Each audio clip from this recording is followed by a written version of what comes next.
Just want to put my phone on here Okay. so I can direct my full attention to this Well, meeting. thank you.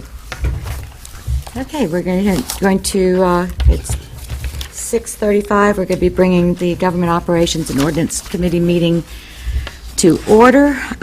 We are here tonight to primarily look over the procedural review of grant applications, which we have, the city manager has done. He's contacted legal, and we reviewed our charter, and it appears that the city is doing everything as it should be done according to our city charter.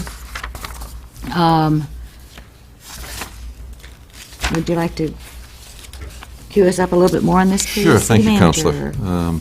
We have a couple of issues here. The first one deals with, are we following our grant procedure correctly, in that the question came up a few weeks ago of who the responsibility or the authority lies with for applying for grants. And the gentleman who spoke and wrote a letter said it needed to lie with the appropriating authority as opposed to being an administrative function. So if you look at this sheet that I handed out, that's at the bottom, it's signed from Stephen Buckley, Legal Services, New Hampshire Municipal Association. To paraphrase, I think if you look at the first paragraph, it talks about the powers of the city manager under Section 4:04 of the charter here in the city. And it's the administrative function and have the authority to perform with powers and duties not inconsistent with the charter. If you go down into the middle paragraph, and this talks about the role of the city council in this, and it talks about after a budget adoption, how appropriations are made, and it refers to Section 5.06 of the charter. And I gave you both those references if you want to look at them along with it. But I would bring you down to the very last sentence, just one up from the bottom, where it talks about the city to accept and expend. And that really is the role of the city council, is to accept and expend funds. So to appropriate lies with the administration. We are a city, so in that case, it would lie with the city manager. Council role to accept and expend, and he summarizes it up to the very last sentence in the final paragraph. The authority to apply for a grant is vested in the city manager as provided in Section 4:04 of the charter. So that's the process that we follow. The grants are applied for administratively. Legal review of that shows that, ties into what our charter says, and then the accept and expend is what we've been doing with the council by bringing it to you for first readings, referring it to the public hearing, having the public hearing, and then having a vote to expend the funds, accept and/or expend the funds for the appropriate purposes that they were given for. A couple of examples that I can put up for you as well. And again, with the gentleman who brought this up, thinks that all appropriations, we have items in trust funds that don't come before the council, things like Putnam's or cemetery care and those types of things. What you really approve and control the appropriations for within the budget are property tax dollars that are generated and other revenues. And those revenues are things like motor vehicle registrations or boat registrations, fees that we collect in the planning department or maybe in the clerk's department, those types of revenues. It's not so much somebody donated $1,000 to purchase a canine dog or $100 for plants for Memorial Day. Those are really not appropriations, within the sense of the budget. But it's a technicality there, but we're actually erring on the side of caution by bringing those types of grants and donations for the acceptance and the expenditure. So we feel that we're being very conservative, but are handling it properly. So that's really the first piece, is are we doing it, and does the authority to apply for grants rest with the council or the manager, and it is the manager. We have brought you some grants in the past, and you'll recall most recently, probably with a couple of the planning grants, that we asked the council to take a vote that they were in support of because that particular grant required it, or where it may have required some kind of a matching funds, whether it was in dollars or in-kind services. So those where there's, if you want to refer to them as where there are strings attached and they're not more routine in nature, we certainly bring those to the council's attention. So I think that would be a good place to stop and see if there's discussion or questions on that component of it. I don't have any. Questions? Pretty well clear as to what the procedure is. Okay, so procedurally, you okay with it? I'm okay with it. Okay. So then the next step, I want to just take a little break and like read through this. Sure. Because I haven't seen it Okay. before.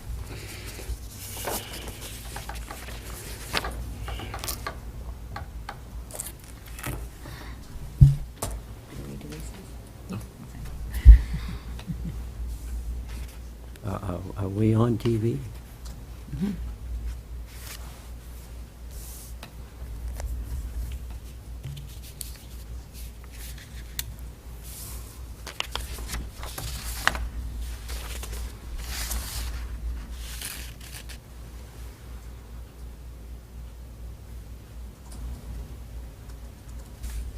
So just go through the distinction, if you could, between the difference between appropriated and budgeted items in terms of how we handle those. Do you So- understand my question? So within the budget, we have appropriations for specific line items in departments. So it could be salaries, health insurance, it could be vehicles, could be debt service. Those are all appropriations that are accounted for within the budget.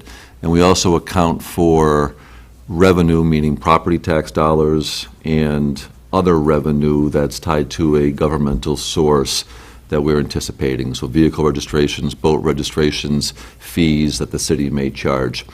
Additionally, there are certain grants that we already know that are in the queue or are part of a multi-year grant, and we account for those within the budget process to expend those funds. What the kind of the gray area is in for donations or unanticipated grants, and where the authority to expend those funds comes from. Okay. And so, if you, perfect segue, if we go into the agenda item that you had that was stapled and go to the very last page, that's a listing of grants that we've brought forward to the council just in this calendar year. And you can see most of them are fairly routine and relatively small in numbers. And in fact, there was only 2 of them that were greater than $10,000, and that'll come into play in a minute. But the 2 that were greater than $10,000, one was the O-Pee-Chee Park Clubhouse, and that's where that organization decided to disband. They wanted to donate the proceeds and use it for a purpose. So if you recall, we had a public hearing, you voted to accept it and expend those funds at a future time to build a picnic pavilion, I believe was the language on it. And the other one was just the most recent Justice Grant, the JAG grant listed there for $11,000. Everything else was fairly routine in nature. It was either, the Black Brook geomorphological study was a contribution from the town of Guilford that came to assist with the Black Brook watershed area. We didn't know when we put the budget together back in the spring that donation was going to come. So that's kind of an unanticipated source, but it's not really revenue because it's not being driven by a fee or a charge, and it's not in property tax dollars. So it's kind of those unknowns that filter in during the course of the year that we're really referring to. So those are the items that we brought you each time, and every time we go through this, we need to bring it to a first reading. Then we have to get that voted. It goes to a second reading, a public hearing and a second reading. We have to pay for a formal public hearing advertisement in the newspaper.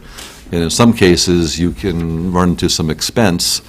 When you're accepting a $2,000 item, you may incur $60, $70, $100 in doing your advertising in order to approve that. So the reason I brought those forward too is if you go one page ahead where I provided the copy of RSA 31:95B for you, that's enabling legislation in state law that basically states, and I'll paraphrase it for you, that if you choose to adopt this enabling legislation for amounts of less than $10,000, they can be accepted and expended administratively, meaning through the manager's office. We don't have to bring the very small items to the council and go through the process that I just outlined. What we would do under a scenario like that for these smaller ones is report them out once a month, probably on a consent item on the agenda, so they'd be there for your review, and they'd be there as part of the public record. RSA 31:95-B goes on further to say, anything $10,000 or greater, we have to follow the process that we're doing right now. So first reading, refer it to a public hearing in 2 weeks, hold the public hearing, and then take a vote to accept and expend the funds for that purpose. So if it's the desire of this committee to make a recommendation to the full council, we could choose to adopt that enabling legislation and bring that on the books, and going forward, that's how we could handle it. But we haven't been doing anything in violation of the statute or our own charter or anything like that in terms of No, all the appropriations that we've done in the past. We are not, because right now, we're bringing you all of these items. Everything. So if it's a K-9 donation from the Wow Fest, or the Bow Wow Walk, I guess is where it came from, it's listed there, it's $1,418. We need to bring that and go through the full formal Right, process. so after this, if we move to adopt this, then the procedure would be $10,000 or less. You can handle it administratively. We do it as a consent action or some kind of notice to the council, so that for any questions about it, we could raise them at that time. Yes. And 10,000 or more, we would follow the same process that we currently do. And you actually have the authority within RSA 31:95 to set the amount less than 10,000. So if you wanted to say, we like the concept, but we think 10,000 is too much, we want to make the threshold 5,000, you've got the ability to do something up to 10,000. Where you lose the ability to adjust the number is anything that's 10,000 or greater has to go that route to go to the public hearing. Okay. Thank you. And we gave you a sample resolution, one page in front of that, of what the resolution would look like. Would you choose to refer that to the full council? And then it could happen, and if we had donations on a monthly basis, we'd bring them to you, list them, who it came from, what it was for, and anything greater than 10,000, we would still follow the current process. Any questions? I'm all set. How about you, any questions? Okay, so what do you think? Anybody? I think that the proposal as we have it is perfectly fine, save everybody time. To and move money. that forward? Okay, what about you? I agree. So, We follow the right procedures. all right, so is there a motion to move this forward? Yes. Okay, second, okay, all in favor? Aye. Aye. Aye. All right, then we will move this forward. Tonight, we'll report to the full council, and then they in turn will set a public hearing for this, right? Yes. Okay. All right, is there any other business? I move we adjourn. Second. All in favor? Aye. Okay, adjourn, thank you. Saw your brother down. Good evening, ladies and gentlemen. As mayor, I hereby call to order the meeting of Laconia City Council scheduled for October 26, 2015. As always, we'll begin our meeting tonight with a salute to our American flag. I ask you to please rise and join Councilor Henry Lippman in reciting the Pledge of Allegiance. I pledge allegiance to the flag of the United States of America and to the republic for which it stands, one nation, under God, indivisible, with liberty and justice for all. For the record, I will note that minutes of this meeting are being kept by City Clerk Mary Reynolds, and I would ask that she please call the roll. Counselor Doyle. Here. Counselor Bounce. Here. Counselor Littman. Present. Counselor Bear. Present. Counselor Baldock. Here. Presiding Mayor Edward Engler. Present. Let the record show that 5 of our 6 city councilors are present tonight, and a quorum has been established. Also, let the record show that the council is joined at the front table tonight by City Manager Scott Myers. Our first order of regular business is minutes of previous meetings, and before us tonight are the minutes of our last two meetings, one public, one non-public, on October 13th. According to our new procedure, I should note that the minutes have been distributed by the clerk on October 20th. One correction was submitted by council. The minutes were redistributed on October 21st. Are any other corrections in order at this point in time? As there are none, the minutes will be declared accepted as distributed the second time on October 24th for both of those meetings. Consent and action calendar. For the benefit of our audience, I will note that the consent and action calendar typically consists of items that have passed before council before and therefore necessitate no significant discussion and can be taken care of in a hurry. And the item that's on our agenda tonight is the holiday parade, the annual holiday parade, which is scheduled for Sunday, November 29th. And the traffic order covers the hours of 2 p.m. to 6 p.m. And a motion would be in order to approve the temporary traffic order 2015-17 holiday parade. Moved by Councilor Bolduc, seconded by Councilor Doyle. Any discussion of this item? All those in favor, please raise a hand. Aye. 5 votes in the affirmative, and that request is approved. Next up, we have citizens' comments for matters not on tonight's agenda. This is the point in the proceedings where anyone who has joined us tonight who wishes to address council may do so long as it is relative to any subject that is not on tonight's agenda. Anyone fit that description? I do note, I've been told by Mr. Myers that we have 3 guests this evening that I will recognize if I could. We have 3 students from Southern New Hampshire University with us tonight, doing a project for a course, I presume. Right, so welcome, we're happy to have you. We have no interviews tonight, no communications to talk about that I know of. Public hearing. We have a public hearing we need to conduct on a resolution relative to authorizing the city manager to expend funds previously received from the Department of Justice. Notice of this public hearing was made in the October 17, 2015 edition of the Laconia Daily Sun. It was also posted at City Hall, the Gale Memorial Library, the Laconia Community Center, and the offices of the Laconia School District. Once we open the public hearing, according to Council Rule 22, each speaker will be asked to identify themselves by name and address and shall be limited in speech to 5 minutes. When everyone waiting to speak has had an opportunity to do so, I may call for anyone wanting to speak a second time, and that second address should be limited, please, to no more than 2 minutes. So is there anyone in our audience tonight who wishes to address council on the resolution relative to authorizing the city manager to expend funds previously received from the Department of Justice?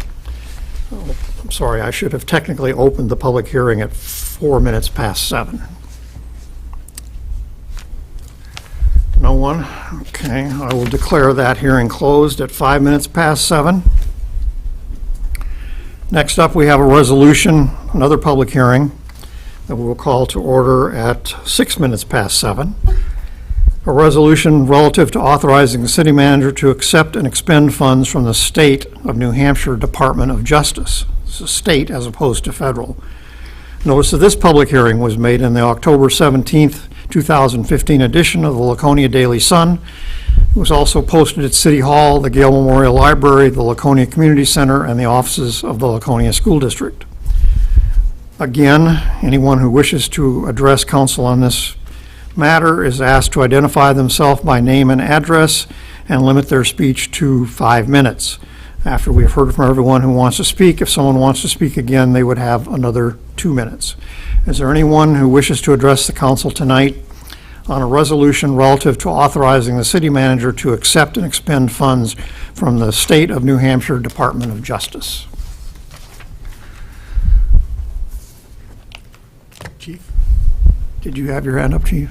I did not. No? It may have been up, but I wasn't. Okay. Ask him a question. All right, I will declare that hearing closed at 7 minutes past 7 then.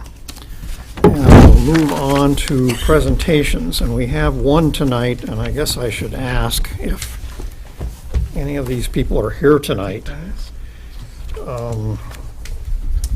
Mrs. Crowley, is Mrs. Crowley here? No, she's not. ACI Properties, I don't know who that is by name, or the Case and Keg. Case and Keg is here? Okay, great. Well, we'll do one of these tonight and hold the other two. Let me come around here.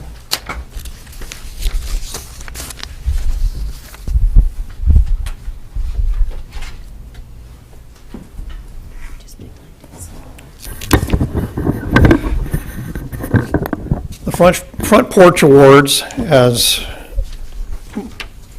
most of you probably know, is a program that was initiated a couple years ago by the city to try to recognize publicly outstanding efforts in the area of building renovation and improvement, whether they be residential or commercial.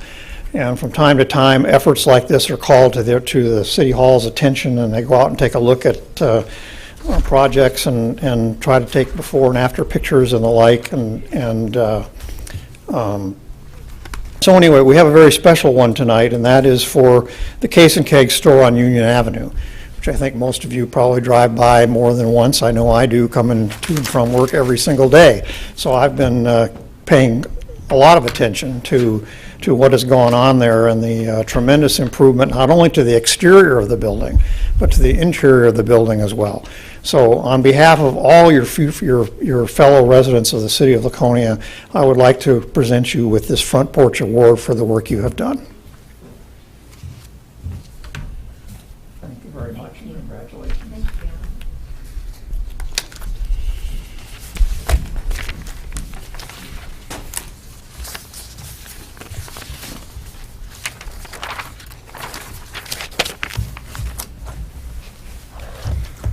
The other two awards, for the record, that we'll hold these for a day when the recipients can come.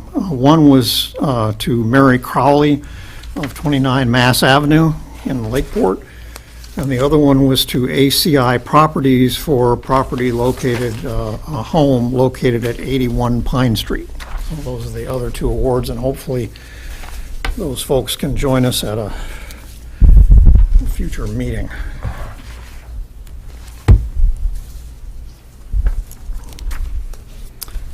Okay, next on the agenda is mayor's report. And you can probably guess what the mayor wants to talk about tonight.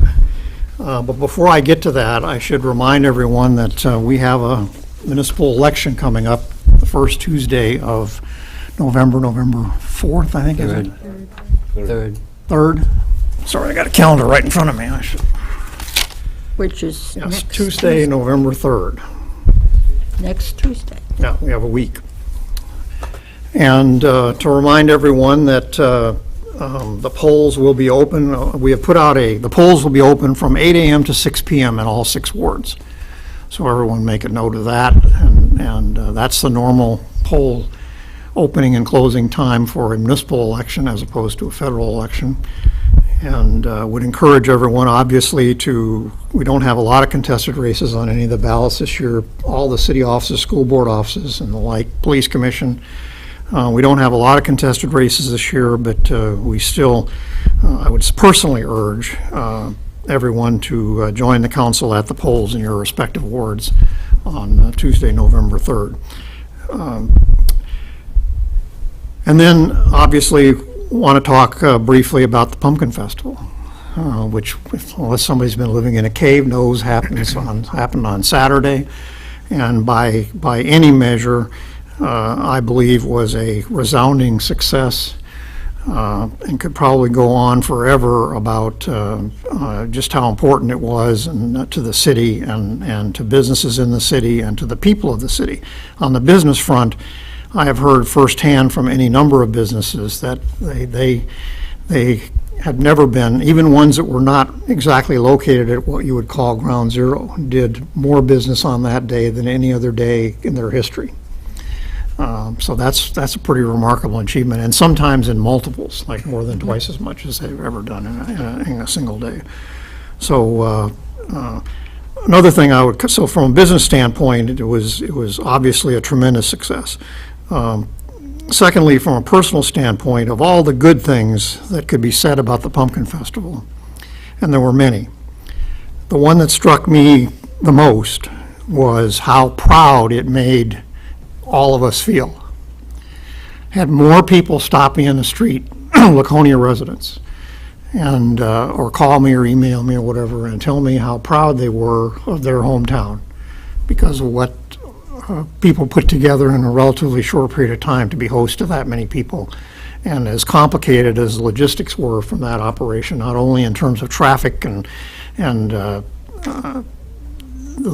just the logistics of setting up the operation, but from the standpoint of gathering and displaying nearly 10,000 jack-o'-lanterns at one time over, all lit for a 5-minute span. I mean, it was just the logistics of that were absolutely amazing, and so that was the word of the day as far as I'm concerned, was proud. I mean, you could just tell by looking at people's faces and listening to them how proud they were to be from Laconia and how proud they were of and appreciative they were of people who took the lead on this project for doing so and spending the hours necessary to pull it off. So that was a great success all around. Now, I'm also told that it's going to be a very short time here before before the local organizers are announcing the date for next year's Pumpkin Festival. So I'm expecting they'll be coming back to us as a city council very shortly with the date of October 22nd is what I'm hearing, 2016. They'd like to do it again, and they'd like to have our cooperation and appreciation for that. And I'm sort of assuming that that's going to be a no-brainer, but we'll go through the formality of that. But I think they'd like certainly a year's lead time this time instead of 6 months in terms of being able to put this together from a detail standpoint. Lastly, obviously, there were hundreds, if not thousands, of people, not only in Laconia, but in our neighboring communities that we owe a vote of thanks to for pulling this off. But obviously, there were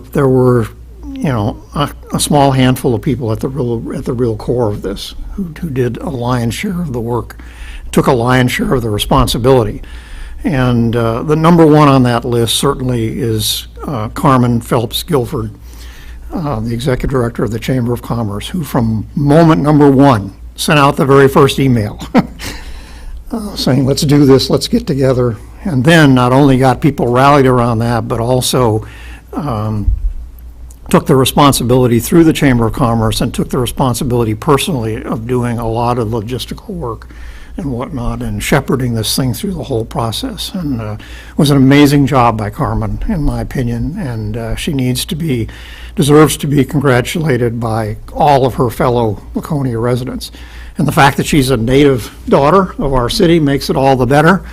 And so thank you, Carmen, on behalf of all your fellow residents. I'd also like to mention Amanda Bullerwell, who did a lot of logistical work as well. And was a learning curve for her in terms of a lot of the logistics and whatnot, but she's going to be in a position next year and years after, hopefully, to take a lot of the responsibility there too, that we needed a lot of guidance this year from the people from Keene. And I should also mention that we need to thank the people in Keene, the Let It Shine organization in general, and Ruth Sterling in particular, for having the confidence in us and in Carmen that we could pull this together in a short amount of time and pull it off. And they certainly didn't just walk away. They were totally involved right up until the last minute in terms of helping this thing work. So we thank them for that. And lastly, someone who should be mentioned by name is Charlie St. Clair, because frankly, if Charlie wasn't being Charlie, this probably would have never happened. He was the person who, with no ulterior motive, got himself kind of involved in the Keene situation down there, and I'm sure it was the farthest thing from his mind that this could come to Laconia if it didn't work out in Keene. But it just so happened that when Carmen wanted to get Laconia involved, Charlie already knew the people, and they trusted him and liked him, and so it gave us a huge advantage from minute number one. to be able to bring this event to Laconia. So on behalf of all of us, again, a personal thank you and a thank you on behalf of all your fellow residents of the city of Laconia for a job very, very well done. Next up, citizens' request to comment on current agenda items. This is the spot on our agenda. I'm sorry. Could I just chime in for a second? Sure. I just want to, I know you've done this, and it's sort of repetitive, but great job, and a huge thank you to the administration, city administration, and Laconia Police Department, and all the folks involved in helping this out. Yes, I think that needs to be said. I think everyone around this table and everyone in all of the departments of the city had a can-do attitude about this event from the very beginning. And we approached this with a positive attitude, with a can-do attitude, and we made it happen. We were determined not to get it bogged down in regulations and whatnot, and to facilitate making this thing happen in every way reasonable. And so, yes, I think a very large pat on the back is due to all of the city employees and all of the people in public office in Laconia for helping, in many cases, behind the scenes to pull this off. Okay. Citizens' request to comment on current agenda items. This is the spot on the agenda where, if you're in the audience tonight, you're welcome to come forward and offer comment to the council on any matter that is on tonight's agenda, any place on tonight's agenda. Is there anyone who wishes to address council? Okay. Don, we'll move on to committee reports. I believe, Councilor Doyle, we had a government operations and ordinances meeting tonight. We did. And what came out of that, basically, the city manager had referred to getting an attorney's opinion, and the city is doing everything as it should do when it comes to grants and grant applications. We've reviewed the charter, we've gotten a legal opinion on it, and we're doing absolutely nothing wrong. One thing that has come out of this, though, is that to make, I guess, housekeeping easier, to streamline things possibly, is to move forward according to State RSA Chapter 31, Powers and Duties of Towns. This is, I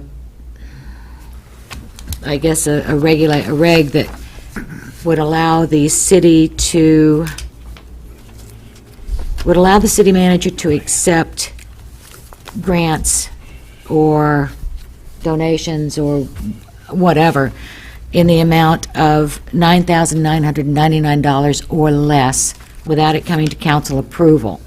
It would basically be noted, and we would get it on a consent and action item, but we would not have to notice it as a public meeting like we have been. We wouldn't have to have the public meeting, have the 2 votes to accept it, and only if it was over $10,000 would we have to do that. So this is a state statute that The we would state have to statute that we enact? would have to enact, yes. It's enabling legislation that a community can choose to adopt, yes. Councilor Littman? Whether in city or town form of government? Correct.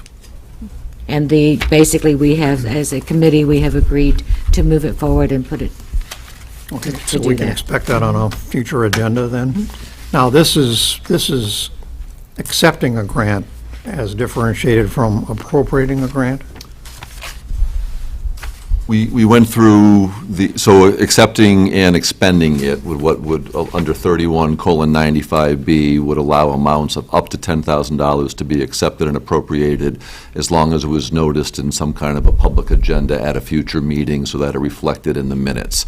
And for the committee, we had put together a list of items that just this year to date had to come before the council, had to go to a first reading, be referred to a public hearing, and be advertised with a block ad in the newspaper as a public hearing, A lot of them were very routine, DWI patrol, distracted driver, a donation from the Bow Wow Fest in $1,400, a donation from the town of Guilford towards a conservation Black Brook area. So a lot of them were very run-of-the-mill, routine, yet we do expend a fair amount of energy and expense to do the first reading, advertise, public hearing, second reading, and vote. So those types of items of less than 10,000 would be handled administratively to accept and expend under 31:95B if the council chooses to adopt that as enabling legislation. Anything greater than 10,000, we would still follow the process that we do today, first reading, public hearing, second reading, and a vote, and that's the threshold. So it could be some of those small grants on this sheet. What's going around here is a sheet of recent Already have. examples of contributions and donations and whatnot to the city that in order to accept, we've had to go through this elongated process, and a lot of them are in the $1,000 range. So that money, if we enacted that enabling legislation, that money could be spent without council appropriating it? Yes, and I Would need a mentioned... supplemental appropriation? No, and I mentioned an example during the government operations meeting that within the council's purview with the budget adoption, really the revenues are property tax dollars and other revenues or fees, so things like motor vehicle registrations, planning fees, boat registrations, cable franchise, those are the fees you're really doing. There's a number of appropriations that occur outside of the council approval, and I gave the Putnam Fund as a perfect example of something that was in a dedicated trust and for the purpose, and as long as they meet the guidelines as the trustees review, Putnam Fund expenditures do not come before the council. So these types of donations, whether it's for a canine or for flowers per se Memorial Day or for a conservation commission project at Black Brook, under 10,000, you've got the ability to adopt 3195B, accept them and expend them as an administrative, and we would just list them out monthly, whatever ones there were, in your agenda so that you had an opportunity to be aware of them and they would reflect in the minutes. Any questions for Councilor Doyle or the manager? Mr. Councilor Littman? So just hypothetically, in terms of something that was not approved in the council budget, does that give the administration sort of the ability to override that thing by getting a grant to fund it? I think ultimately that would then become a council manager discussion. If I was going against the will of the council with direction that was provided, I mean, first of all, that wouldn't be something that I would do. And if I were to do that, obviously, I think that would be a separate discussion that we would have. As I mentioned during the committee meeting, any grants that require a sign-off ahead of time, and we've had a few from the planning department for master plan where they wanted a letter of support from the governing body, we've provided that. If there's any type of grant that would require a city contribution, whether it was in straight dollars or in kind, we will continue to bring those to you ahead of time for the full disclosure and awareness. This is a way to kind of streamline the more routine, basic ones that we get, and sometimes in small amounts, because if we don't adopt this, our provisions, our charter states that we need to go out and advertise. So what we've kind of been thinking about doing to make it cost-effective and efficient for all of you is getting a few of them together and bundling them and bringing them forward, but in some cases, does that mean we're sitting on a check for a period of time before we cash, and that's not necessarily the best financial procedure to be following either. So this could be something we can try. If at some point down the road the council decides that it's not working out or there's too many questions, we can always withdraw it and go back to the process we're doing right now. So just using tonight, the two that came before us tonight as examples. Yep. One is very explicit for purchase of surveillance equipment. The other one is less than explicit in terms of... So this is a great leeway to tonight. So we've got two different drug forfeiture amounts that we're voting on tonight.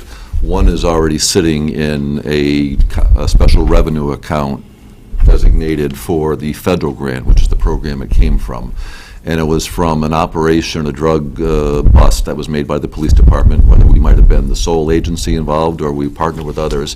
If there was a large seizure of assets, once it goes through the process, we can put a claim in to have some of those funds returned to the community to use for specific purposes as outlined in the federal program. So the first one we're voting on tonight, those funds were already received at a date prior to this, and now we know that we want to expend them, and it's going to be for some surveillance equipment for a very specific amount. The second amount is a check that we just received in the last couple of weeks, and we don't know at this point what it's going to be expended for, other than we have to expend it for a purpose that's detailed within the state, and this is a state program through Justice. We're accepting the dollars to be used under the state guidelines for that particular program going forward, that we don't have a purpose today, but it's one of those things that we need to acknowledge it came in and accept it, and under our current charter, doesn't matter the dollar amount, we need to go through this process. At a future date, we would identify that we received $7,000. Now, these being the drug forfeiture, we're not actually, it's very different than a grant. We're not applying for these. If something, we had a bust, obviously we never know when we're going to have a drug bust. We don't know if there's going to be assets involved, and we don't necessarily know if we're going to receive any of those assets. So those types of checks pop in sporadically that we're not applying for. So this was not a grant, but it is part of, one of them was a federal program, one of them was a state program. So again, to try to streamline, the intent on the second one was to accept the dollars, place them in the special account that we hold them in, because we separate these silos of money for their intended purposes, if you will, for our accounting purposes, and then at a future date, we would expend those dollars within the parameters of the program. We could certainly put you on notice to say on the date of whatever, when we accepted this money, we've spent X amount of it towards this. It may not always be a dollar for dollar, matchup. We may only spend $4,000 on a future date, but we could certainly notice you that we've taken $4,000 out of that account and bought X, Y, and Z that are in line with the program standards. Any other questions? I have one, and that is, when we discussed this at our last meeting, Councilor Hamill mentioned that he thought there had been a time in years past when the procedure, if you will, had been committed to writing. And we had something to say, here's the page that describes what we do and how we do it and that sort of thing. So I guess my question is there something that came out of the meeting tonight or something that can be committed to writing and adopted at some point as official policy or whatever we need to do, so there could be no question that this is the policy that the council follows? We do have a written legal opinion that could go into a file that clearly states it's the manager's authority to apply for grants, and it's the council's authority to accept and expend them. Very clear language in the legal opinion.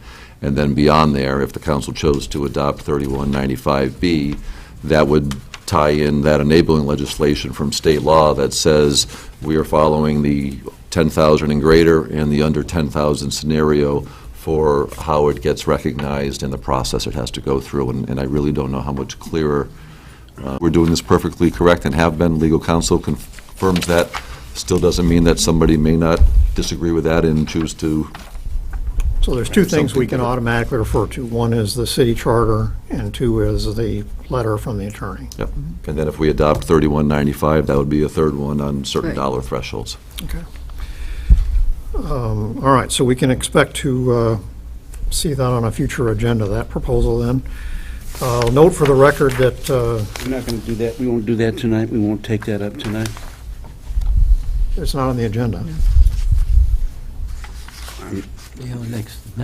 Next month's agenda, next city council meeting agenda. I got no vested interest in whether we take it up tonight or not, but I thought it might I be. think it has to be, it would be proper to have it noticed. I think we'd have to refer this to the public hearing as well, so probably to follow the proper channels on that. Put it on the agenda and Okay. refer it to a first reading. I'll note under committee business for the record that Public Works, Councilor Bullock's committee, we have a meeting scheduled for the 9th at 6 o'clock, as I recall. 9th of Right, November. to talk about the request for a three-way stop signs at Summit Avenue and Wentworth Cove Road. So that's the only other committee meeting we have scheduled at this point in time. Any other committee business? Any other any council liaison reports? Council Whitman? I just had a question. I think tomorrow night is the county Yes. hearing on the bond. Yeah. 7 o'clock. Have any more information on that other than? I don't, other than the public hearing and just minutes of their meetings. I don't have anything further on that at this point. And I think the vote on that is scheduled for, A couple of days later, I believe. no, well, it's more than that, the following week, I think. I don't have that in front of me. You can look that up and shoot me an Monday, email. the 2nd county bond. Next week? Yeah. Vote and is that- scheduled for the 2nd? Yeah. At 6 PM, and tomorrow is 7 PM. Yeah. Yeah. So it's one Monday to the next Monday, then? Yep. Okay. So the only question there is, I think the $8 million construction project that's being proposed is clearly well within the sort of informal guidelines we had set internally. What the big elephant in the room, though, is how are they going to pay for it, and who's going to pay for the Additional. 600 and something thousand dollars projected in additional staffing costs. And so we ought to pay particular attention to that portion of the presentation tomorrow night in terms of, what their answer is. I know at one time they were talking about applying for grants or something or other, I think, to pay for this part or something or other of that program. But, We should attend if we can. liaison reports, anything there? Okay, we're on to the city manager's report. Mr. Myers. Thank you, Mr. Mayor. Included in your packet for tonight's meeting is the project update. As you can imagine, getting late in the season, we're wrapping up a lot of paving and construction projects. The area up in Avery Hill was very comprehensive this year. Water, sewer, drainage, natural gas utility was in there, and new paving. So that was just wrapped up with a final wearing course in earlier October. In the last couple of weeks, you probably noticed we did a couple of maintenance shims, Court Street and Stark Street, and the stretch from, I know Councilor Bolduc's happy about Stark, the stretch off of Church Street onto Messer up to the railroad tracks, which kind of ties it up nicely with the area that we had done on the other side, and there were a couple of other smaller sections of streets as well. We still have a few good weeks left of paving, and we are looking to do probably a couple more maintenance shims before this season is out, which will still allow us some money carried forward to the spring construction season in this fiscal year to give us a jump start in April, weather allowing. I think the final number, once we get a little bit more paving done this season, of miles of road, and again, we had presented to the council how we wanted to do a blend of fair roads and catch them before they fell into the poor category and cost 4 times as much to repair. So we did some fair roads, we did some roads that were reconstruct, and the Avery Hill section was clearly that. I think we're going to end up somewhere in the 5.5 to 6 miles of roads this construction season, which is pretty close to the target that we were hoping for. So a good first year of that program. I think we saw some significant streets get done, and we will continue to chip away at that as we go forward with the program. The other projects, a few will go dormant for the winter time. We'll continue to work on the Weirs Beach restoration with the Woods Hole Group and State DES on fine-tuning the needed repairs there for the beach erosion at Weirs Beach, and hopefully look to be in place to starting something at some point next season.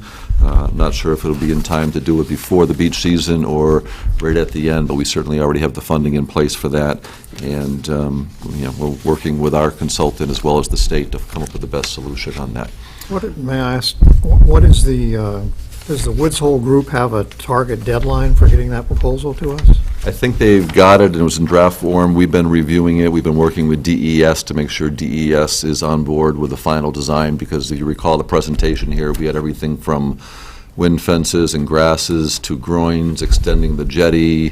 There were a couple other things going on there as well. So I think we're trying to figure out the best strategy for the dollars and making sure that DES is on board. So I think this winter we'll have that finalized, and then it'll just be a matter of making sure the funding's lined up and it's the appropriate amount, and then getting out to bid and seeing the proper, the best time frame to accomplish that work.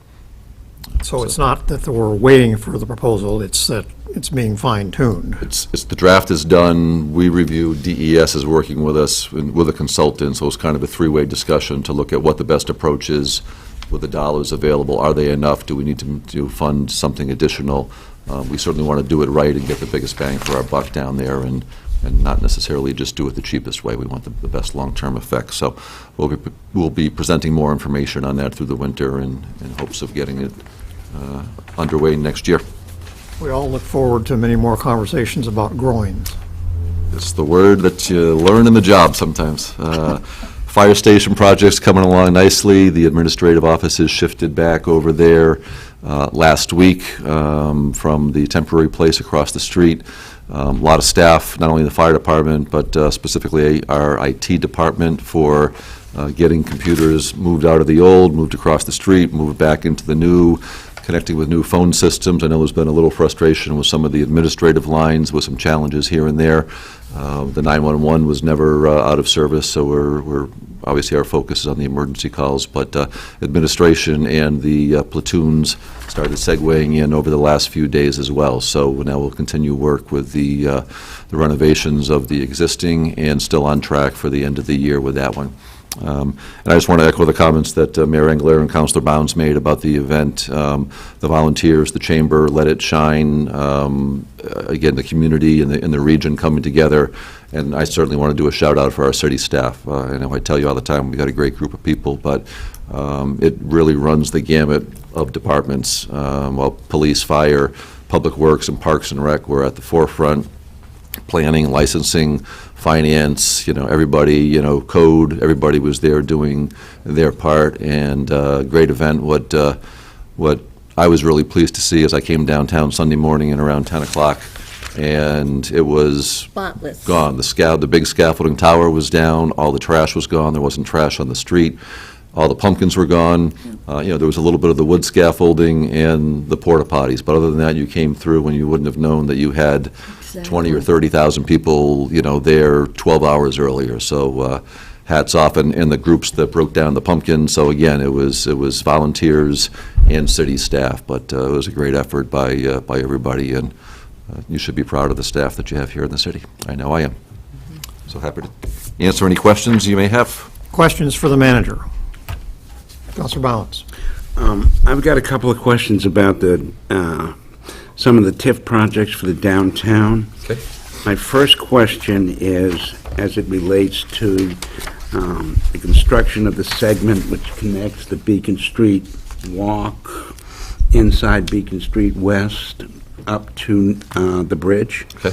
Has the developer agreed to this? Are we going forward on this, or what is the status? Has he agreed, along with the opening of his new I'll call it an apartment complex because that's what it is. Has he agreed to put in that segment? How are we doing that? Yes, the developer agreed. That was Chinburg Properties. We actually, Eric Chinburg was in the building a couple of weeks ago, and a couple of staff folks and myself met with him, not about any concerns about him not doing the Riverwalk on his segment. That was a requirement, that was a condition of approval with Been around planning, for a long time. and it's going forward. So his construction is going forward, and we have discussed with him about trying to piggyback our city bid with his contractor on site in order to save some dollars on mobilization and cost in order to bring the project on the city's portion of the TIF in less by coordinating efforts with his developer. We're doing something similar across the river on the River's Edge project that the city is funding with a TIF. We're working with the land trust to piggyback with their contractor, again, meeting our specs and our guidelines and our inspection, but trying to reduce some of the costs to stretch our dollars further. One of the things on the Beacon West project is the building closest to the river and the bridge that had the foundation that collapsed. Mr. Chinberg has indicated he is not going to construct a building there that as originally was designed, so he's doing the bigger renovation, but he's not doing a building there.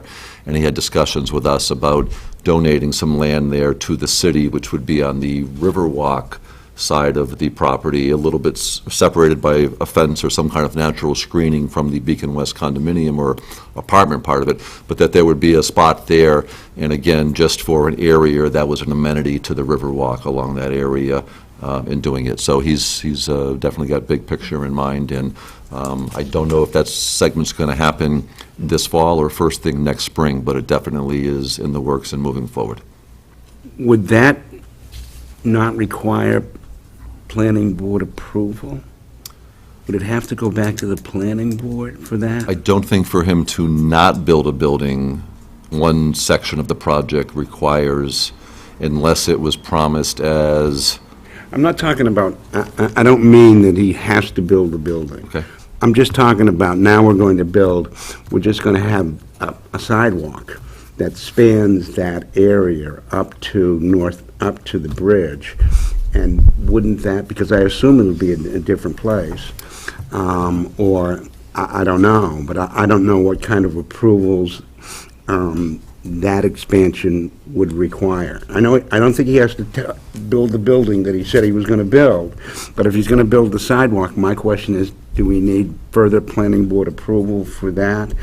I'm just asking. I'll double check on that. I believe the Riverwalk is going in where it was always proposed, and in that part of it hasn't changed. And I know that it's, we're working with some significant slope in that area, so in order to meet the grade and be ADA compliant, it is kind of taking a little bit of a winding route for that slope. Whereas the one behind the Landmark Inn, which was just completed and opened a few weeks ago, that one is open and ready. The Riverwalk is not extended too far beyond that, but that stage is in. But I'll double check the exact location, but I don't think it's a relocation of the Riverwalk segment. It's just he's not building one building. Because as I recall, the sidewalk portion that was approved by the planning board along with the proposed new building ran as close as you could get to the river and along that section. So I'm just asking questions about that. I think originally the approval was for close to the river, and a request, I believe, came back from the developer if he could relocate it in between two buildings, because he was hoping that the building right on the river would gain a little bit more privacy that way and make any balconies or outdoor a little bit more valuable or to someone. That was the request that was sort of denied by the planning board. Right, so he is going in on the same footprint as was, so close to the river down along that section. If that building were to be there, the Riverwalk would be in front of that building. Okay. So I don't think the location of it has changed at all. And with respect to the WOW Trail, the Phase 2, are we talking about the section down along Court Street and by the railroad tracks? Is that what we're talking about? Phase 2 in its entirety is from Veterans Square all the way down to the Belmont line. All the way down to the Belknap line. Because Our TIF dollars, if I could interrupt, can only be used in the area to the TIF. So any TIF dollars that went in from the city would need to be used for the portion of the project from Veterans Square to the boundary at Fair Street. So if for some reason that segment was broken up into two construction components, let's say, our dollars, the TIF dollars, could only be used for within the TIF district. I'm sure you haven't forgotten, but I just want to remind everybody that this came before a hearing before the planning board, and there was a report, and I don't think the council needs to take any further action with this. But I did sort of promise those folks who came in and testified that I'd get this back before the council again, which I think was received favorably by all of you when we last addressed it. I forget when it was. It might have been in the spring. And I think we were waiting for the WOW organization to get some of their approvals and some of their easements in place, and I believe they're still working on a few of those, so I don't think there's a final product, if you will, to bring forward yet at this point. Well, and another factor here is, too, that the, by disclosure, I represent the the city now on the Wild Trail Board. And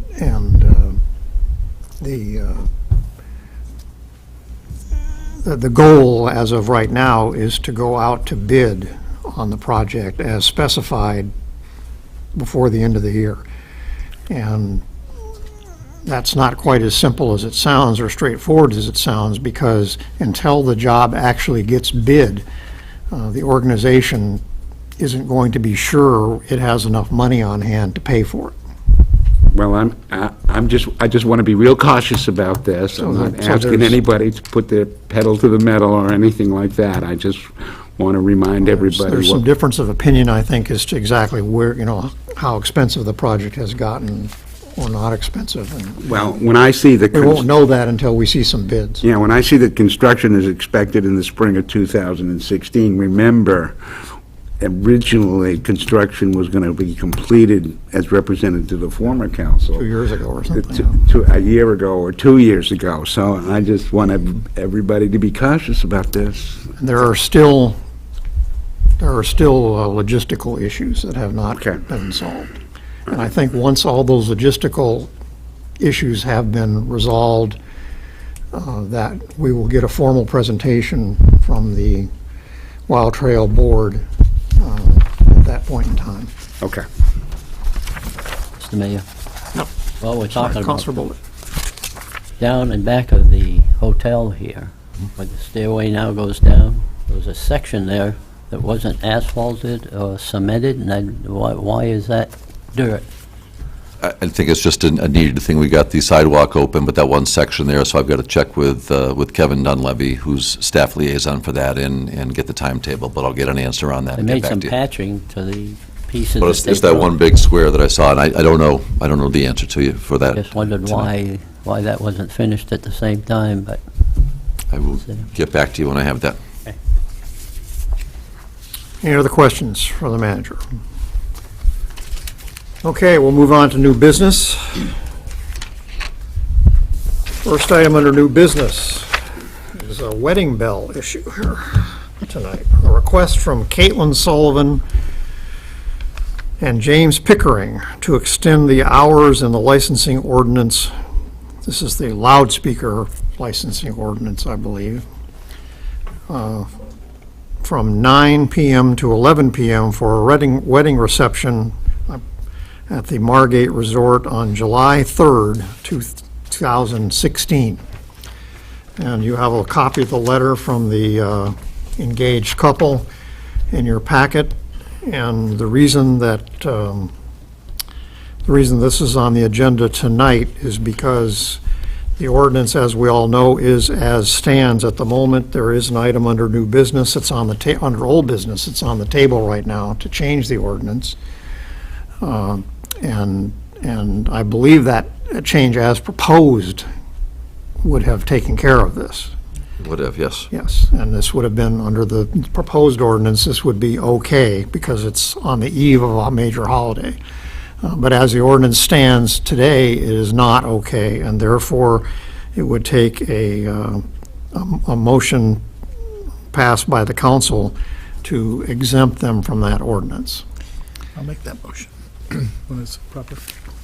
I second it.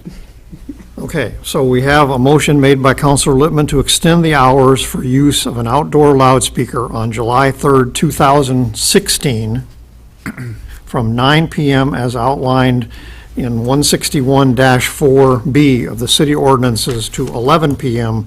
for a wedding reception at the Margate Resort. And that motion was seconded by Councilor Bounds. Any discussion? Don? Let's have it quietly. This is a sleep zone now tonight, isn't it? Okay, are we ready to vote? All those in favor of adopting that motion, please raise a hand. Vote is 5 in the affirmative, and that motion carries, and permission is granted. Okay, item number 2 under new business is city manager contract extension discussion. It slipped past Mr. Myers and myself that the past resolution on the city council's part to extend the city manager's contract by 1 year at a time passed on June 30, and we didn't make note of that. And so what you have before you tonight is a proposal to extend the contract with the city manager until June 30th, 2017. So if we had adopted this on schedule, it would have been 2 years out. Now it's a little less than 2 years out. Make that motion as well. Okay, Counselor Lippman makes a motion to extend the contract of City Manager Scott Myers as outlined in Section 2 of his employment agreement until July 30th, 2017. Seconded by Counselor Bullock. Is there any discussion of that motion? All those in favor, please raise a hand. 5 votes in the affirmative, and that motion carries. The third item of new business tonight is a request to approve the lease agreement for 21 Elm Street, that is Lakeport Landing,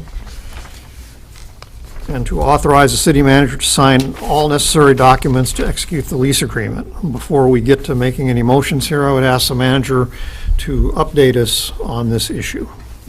Thank you, Mr. Mayor. Following some guidance from the council and knowing that this lease is expiring at the end of this month, I did reach out to the owners of Lakeport Landing to gauge their interest in extending it. They were interested in doing that. As you know, the council gave direction for a period of up to 2 years from when the current lease expires.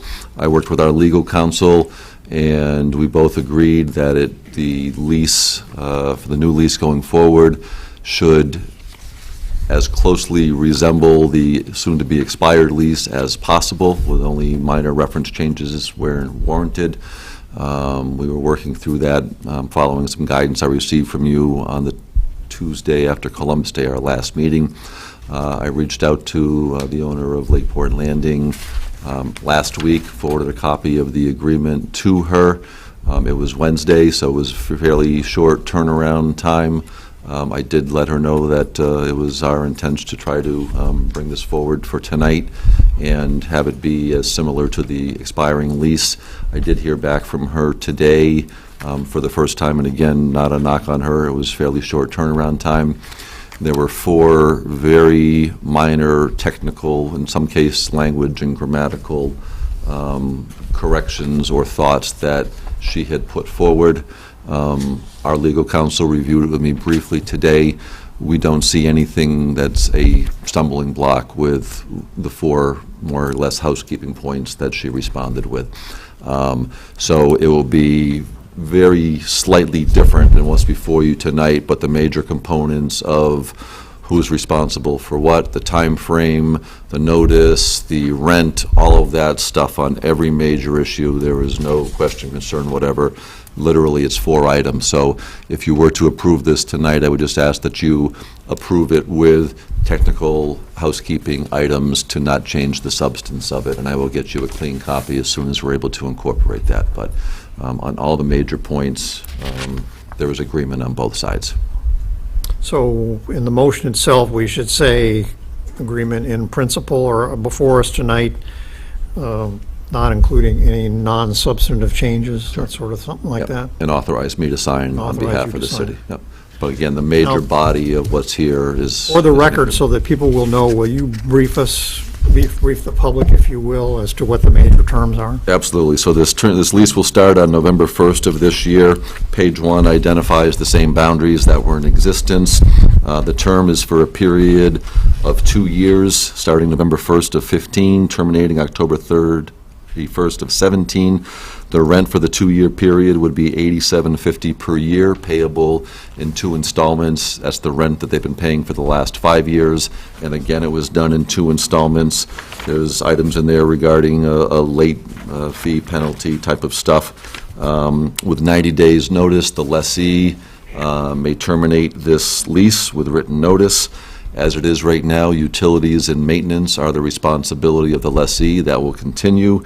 The building reverts to the city, and any improvements, as it states right now, revert to the city at the end of the 2 years. The lessee will continue to keep a $1 million liability and public liability and automobile liability policy in place, naming the city They agree to comply with all laws and ordinances and any fees. They continue to pay the property taxes on the property as they do right now.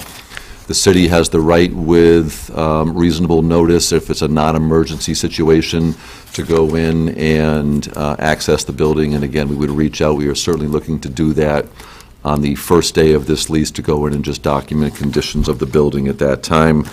We have an easement for any utility work that we need to do on the site, as we do right now. And this is the entire agreement, and there's nothing additional that would bind us going forward. So that's, again, the 4 changes, where one was a spelling, one was a punctuation, and the other 2 were, as sometimes attorneys do, and get together and debate a word. But there was nothing of substance. But again, it came to me this afternoon. I was in a series of meetings, and I reviewed it quickly. Legal reviewed it quickly. We both said, yes, the major points we're all in agreement on. We just have to tie up 4 very small loose ends. Questions? I'll just make the motion to accept. Okay, give me just half a second here to ask a question. So is the presumption then, as far as ownership of the property, that the city would not convey title to the new owner until November of 2017? Correct. We would have a binding purchase and sales agreement in hand with a deposit from the new owner after that date to be held in escrow. I believe the funds are already being held in escrow right now. And we would work with the new owner to go in and document existing conditions. Certainly, that's a reasonable expectation on their part, to have a walkthrough, if you will, and whatever date after either the lease expired or the current lessee gave us 90 days notice, and if they were to leave prior to the 2 years, then we would have worked for a closing date with the new owner at that point. Now, will we take title to the building on, how does that work, on November 1? Legally, the building becomes ours. I don't know the mechanism to do that, but yes, the building is ours in addition to the land as of November 1. You have a comment, Counselor? Well, where the Lakeport Landing is involved in a lawsuit saying that the sale is not valid, what happens to the lease if she prevails? I think this lease stays in... It doesn't interfere. No, there's no condition that if she prevails, I think the only... The city would still own the land. Oh, yes. I don't want to get too far down the No, path no, in discussing right. litigation, but I think the filing is a public record. I think the request was to make the decision, or void the decision, may not be the correct legal term, but void the vote and start anew. So the city, regardless, as of November 1st, owns the building in addition to the land it already owns, regardless of how that plays out. I think the focus of the legal action was regarding the vote and the consequences of the vote. So I think this lease is merely an extension of an expiring lease and would be binding and enforced, would be my interpretation. Okay, we have a motion from Counselor Bolduc to approve the lease agreement for 21 Elm Street with Lakeport Landing Marina as presented tonight, and to authorize the city manager to sign all necessary documents to execute the lease agreement, assuming no substantive changes are made. Seconded by Counselor Bear. Any discussion of that motion? All those in favor of adoption, please raise a hand. Aye. We have 5 votes in the affirmative, and that motion carries. Okay, unfinished business. We have a second and final reading of a resolution relative to authorizing the city manager to expend funds previously received by the Justice Department. I would entertain a motion to waive reading of the entire resolution and read by title only. So, Moved by Counselor Bear, seconded by Counselor Bolduc. Any discussion of that motion? All those in favor of adoption, please raise a hand. 5 affirmative votes, the motion carries, and we have waived reading of the entire motion. Okay. Next up, I would entertain a motion to move on second reading of a resolution 2015-22 to authorize the city manager to expend funds previously received from the Department of Justice. Moved by Counselor Bolduc, second. Counselor Doyle. Any discussion of that motion? All those in favor of adopting this on second reading, Resolution 2015-22, please raise a hand. Aye. We have 5 affirmative votes, and that motion carries. Next up, we have a second reading of a resolution relative to authorizing the city manager to accept and expend funds from the State of New Hampshire Department of Justice. Motion would be in order to move reading of this resolution in its entirety and have it read by title only. Moved by Counselor Bear, seconded by Counselor Bolduc. Any discussion of adopting that motion to waive reading? All those in favor, please raise a hand. We have 5 votes in the affirmative, that motion carries. And then lastly, I would entertain a motion.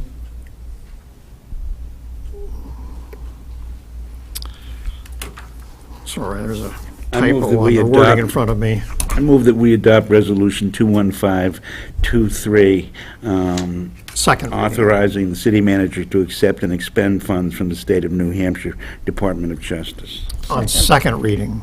I'm sorry, the cheat sheet I have in front of me says first reading. That's what threw me. I thought, this can't be the first reading. So it's on second reading. All right, that was moved by Counselor Bound, seconded by Counselor Bear. Any discussion of that motion? All those in favor, please raise a hand. Sorry, question? From the chief, can you give us a perspective Discussion. of where it's going to go? For the record, we have Police Chief Chris Adams. Good evening.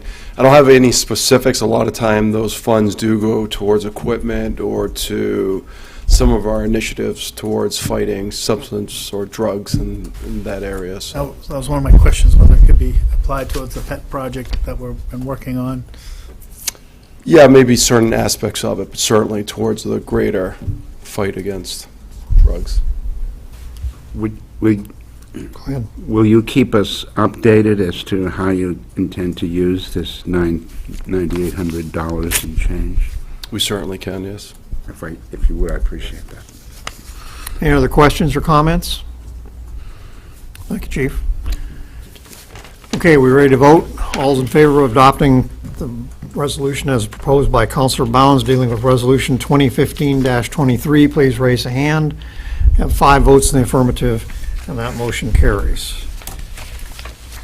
Lastly, we have nominations, appointments, and elections on the agenda, and at our last meeting, we interviewed Richard Christopher, who applied for appointment as a full member of the Conservation Commission to fill the remaining term of Hillary May, who resigned, and her term expires at the end of August 2017, a little less than 2 years. Motion would be in order to appoint Richard Christopher to the Conservation Commission. Moved by Counselor Bolduc. Is there a second? Counselor Lippman seconds that motion. Any discussion of this appointment? All those in favor of appointing Richard Christopher to the Conservation Commission with a term expiring at the end of August 2017, please raise a hand. Aye. We have 5 votes in the affirmative, and that motion is carried and the appointment is made. Council comments. Any comments from the council tonight? Councilor Doyle. I'd just like to make a mention, please, of the last meeting that we were at. So there was a question as to whether I should recuse myself on a particular issue, and I went ahead and did it because I was not entirely sure of what council rules of ethics and procedures prescribed. I also did it because I was trying to keep the meeting from becoming even more contentious than it actually became. And upon going home, I went over the council rules of ethics, and there was absolutely no reason for me to recuse myself, any more so than asking Councilor Bolduc to recuse himself when there was a question regarding Christmas Village. So I just want to make it known that I did it that one time, and if this particular group, Weirs Action Committee, comes up on the agenda again, I will not be recusing myself from any items on that. Okay, thank you. Councilor Bear. During the festivities on Saturday, Congressman Ginta happened to come in and he was talking with Armin and Bob Hannell and myself for about 40 minutes. And we did bring up the Cadillac tax problem that we're facing. And he is one of the sponsors of the bill that was passed in Congress October 23rd to eliminate that part from Obamacare. As a leader on this problem with the Cadillac tax, I asked if he'd be interested in addressing the council at some point if we feel that we would like, you know, some firsthand information or where things are going. And if that's possible, the city manager could contact May Congress. I interject Yes, with your permission? you certainly may. Well, there's some irony here, because Oh, I love irony. a year ago, roughly, the city manager and I met with the congressman at his behest and discussed this very subject. And the city manager and I were advising him at that meeting that we were very much in favor of the Cadillac tax, and that he was not appreciating properly the role that it had played in keeping down health costs in the city budget. And he wasn't aware of that, and so, I mean, obviously you and others are entitled to your own opinion on that, but what I'm saying is he's already been lobbied heavily on the part of the mayor and the city manager, that we told him point blank that it was a, you know, that we had a very positive experience from the city level in terms of that provision of the law enabling us to significantly hold down the cost of health insurance to our employees and therefore to the taxpayers. So I don't mind having a discussion on it, and No, certainly I there can just be thought more than there one might point of be view. But some and we information. just told him flat out that we thought he was wrong, and he's doing it because the city of Manchester is facing a huge Cadillac tax. Oh, yes, $5 million. And he's been asked by the city of Manchester to do it. But in our case, it has been very successful, and I can't take credit for this. The council did this before I came along, but it's certainly been used as leverage by the city council in past years to get control of our costs. And hopefully we'll be able to continue it. Yeah. I think you had your hand up first, did you not? I was just going to Council second the comments? motion to adjourn. Councilor Bounds. I was unaware of the discussions that you may have had with Mr. Ginter, and I was unaware of the discussions that you had with Representative Ginter. I, for one, both personally and as part of this council, don't want this place to become a sounding place for everybody who's unsatisfied with Obamacare or everything else. We each may have our views about it, and I'm not asking anybody's views on it, but I certainly don't want to see this council chambers become a forum for somebody's debate on why Obamacare is good for the country or bad for the country. I just don't want to get dragged into that mess. Thank you for your time. So you had no idea all this was going to come up with you. Gee, Surprise, surprise. Okay, Councilor Lippman.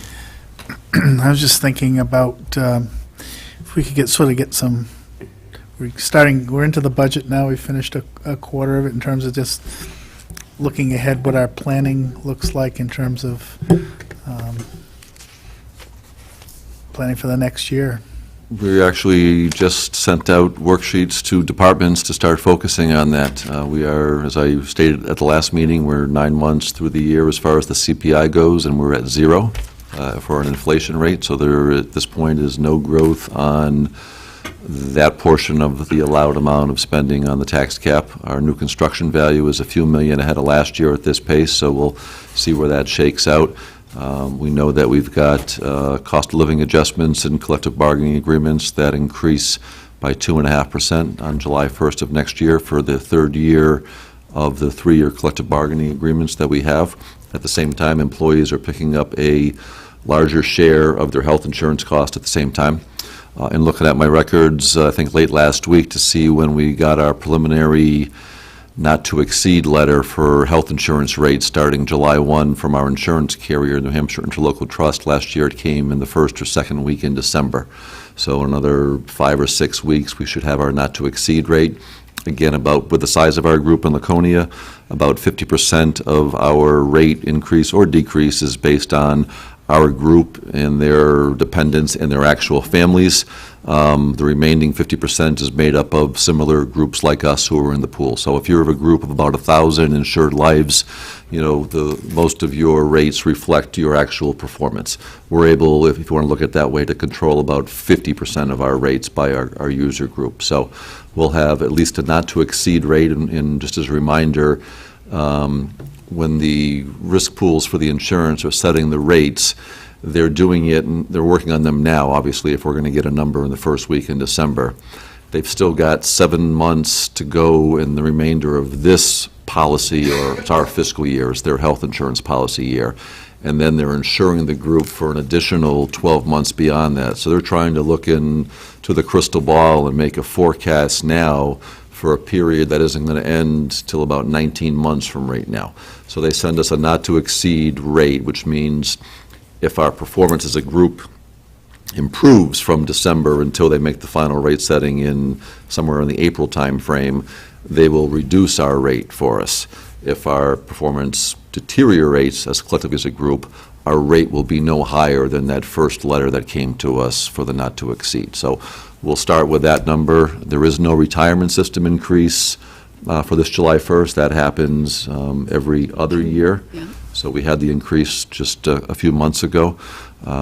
We have sent the direction with the finance director and I to department heads that will tally what we call the personnel items, the items above the line for wages and benefits and Social Security, because we'll take a census of actual employees who are working for us as of that snapshot, and that basically on the operational side of their budget, they should be looking at a flat budget, was the guidance that we sent out to them today or Friday? Today. So that's kind of the marching orders, if you will, because the COLAs or the health insurance, they really can't impact that. We can certainly have to look at it based on our current census, but the operational side, at least as a starting point, was 0 for them. And we'll continue to work through that these coming months. So as a follow-up to that is maybe after you have the health insurance rate, which would be sometime in our December meeting, we could get a sort of the major assumptions, how they've performed in the current year, and sort of some forecasts, so we have a sense of, can think ahead a little bit about. Absolutely. And we provide the, at least on the key revenue side, that's in your agenda packet every month with the financial and operational trends so that we track. Our biggest revenue source besides property tax is automobile registration. So that's a key component that I think we were within literally tenths of percentage points 3 months through the year. So we're tracking well, and that was an increased number. But absolutely, we'll provide as much information as we can and follow up with you. Yeah, so I mean, like, some things that might be, helping the budget might be what we had budgeted for oil prices, because I think we probably did better than we might have thought there. Yep. And again, that's not a huge user for the city. When collectively now, I think we bid out about it's either 20,000 or 30,000 gallons. I want to say it's 20,000, and part of that's the water department, which is included in our general budget, but is not a function of property tax dollars. We've really converted many more of our facilities over to natural gas, which over the long term, well, it may have gone up, but over the long term had been the better bet in some of the more efficient boilers and stuff. But absolutely, whether it's winter maintenance or heating oil or any other savings that we identify, we will target those in order to either adjust budgets going forward, or possibly we capture some of those dollars before the year end and carry them forward into the next year. So I remind you that we've got some of the impact fees are slowly starting to accumulate now. It's not a great amount. I think collectively it's 60,000, yeah, 64,000. 60, but they're trickling in every month, and that should be a trend that continues as properties come online with occupancy. So we will look at all of that. We could pick up even more money with recycling. Okay, any additional council comments tonight? Counselor Bound? I just want to comment on recent proposed legislation, not only in the state of New Hampshire and the state legislature, but really in all portions of the country that recognize the opiate addiction and what communities and states are trying to do and address that problem, and in so doing, just acknowledge that the city of Laconia and the Laconia Police Department, through some fairly innovative efforts, have really been on the cutting edge of this stuff in many respects, and I want to make sure we stay there. Thanks. Anyone else? Okay, having completed all our business tonight, there's no need for a non-public session. I bet Counselor Barrow would like to move to adjourn. Certainly. I move we adjourn. And seconded by Counselor Bolduc. All those in favor, please say aye. Aye. Any opposed? Ayes have it, and we are adjourned. Thank you. I didn't see